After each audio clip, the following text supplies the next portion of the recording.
పెద్ద మరిదిని. ఆయన లేరు, ఆయన వచ్చిన తర్వాత వెళ్ళు, మర్యాదకు నుండి వెళ్ళు.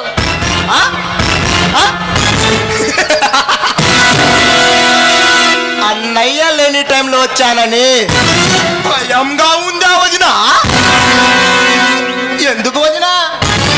ఎందుకు వదినా? నేనంటే నీకంత భయం? నేనంటే ఇటు ప్రజలు భయపడతారు, ప్రభుత్వాలు భయపడతాయి. నేనంటే అందరికి భయమే. అని ఒక్కడు ఒక్కడు ఒకే ఒక్కడికి అసలు భయం లేదు వదినా. ఎవరో తెలుసా? ఆ విజయసింహం. అదే వదినా, మా అన్నయ్య. వాడికి నేనంటే భయం లేదు. భయపెడతా భయపెడతా, భయపడేలా చేస్తా. నువ్వు ఆయన భయపెట్టాలంటే జన్మ ఎత్తాలి. మర్యాదగా ఇక్కడి నుంచి బయటికి వెళ్ళు.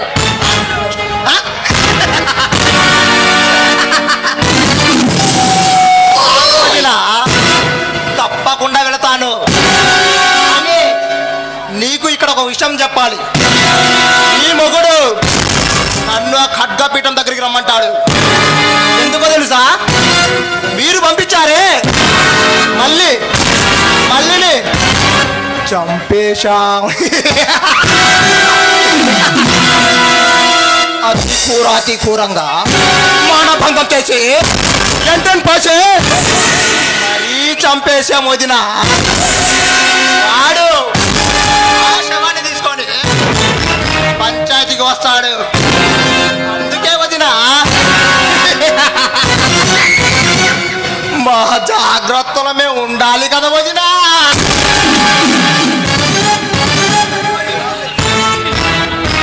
పనివాడి కూతుర్ని పాడు చేసింది కాక చంపి దాని పాపం మూటగట్టుకురు. మిమ్మల్ని చంపిన పాపం లేదురా. అదే వదినా, అదే నా భయం వదినా. మమ్మల్ని చంపుతాడని భయంగా ఉంది వదినా.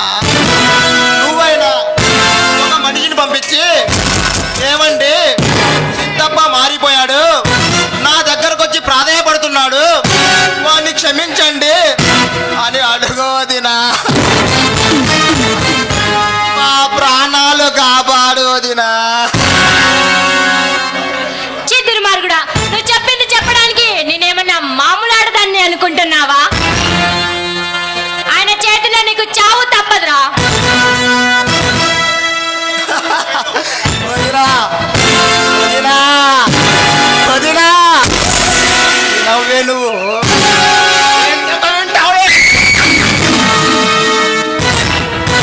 పౌరుషాన్ని పక్కలో పంచుకున్న దానివి కదా, వింటావే? నీకు మర్యాదగా చెబుతున్నా, వింటున్నావా? ఇప్పుడే ఈరోజే నా క్రూరత్వాన్ని చూపిస్తా. నీతోనే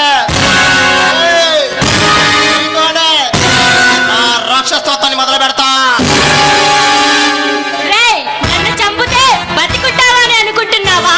అక్కడికి వెళ్తే వాదలు వినేంత వరకైనా ఉంటావు. అదే నన్ను చంపితే అరక్షణం కూడా బతికుండారా.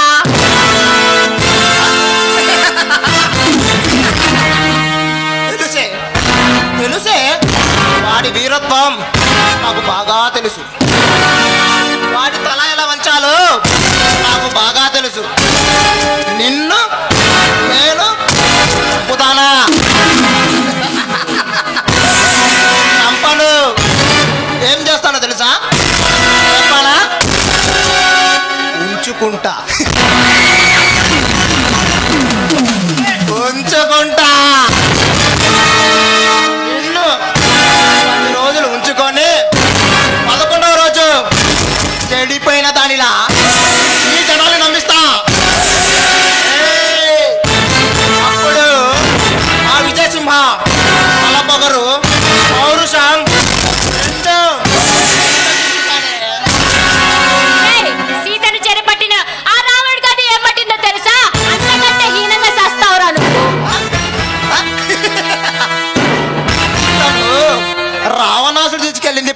కాదే, కామంతో కామంతో వాడు కామ పిశాచై కామల కౌగలి కోసం పిచ్చివాడై ప్రాణాలు పోగొట్టుకున్నాడు.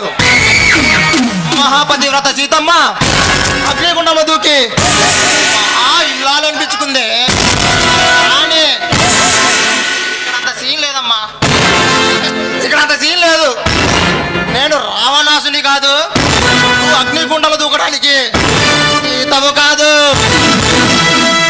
నేను సీతను కాకపోవచ్చు, కానీ నా భర్త అడుగు జాడల్లో నడిచే మహాప్రతివర్తను.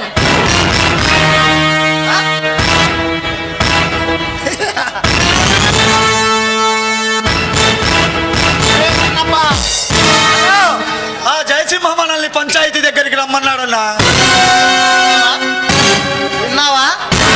నాకు తెలిసే నీ మొగుడు రమ్మంటాడని నాకు తెలుసు. విజయసింహ వస్తున్నారా? చిన్నప్ప, ఆ విజయసింహ తల వంచాలంటే దీన్ని తీసుకెళ్ళి నా పడక మంచి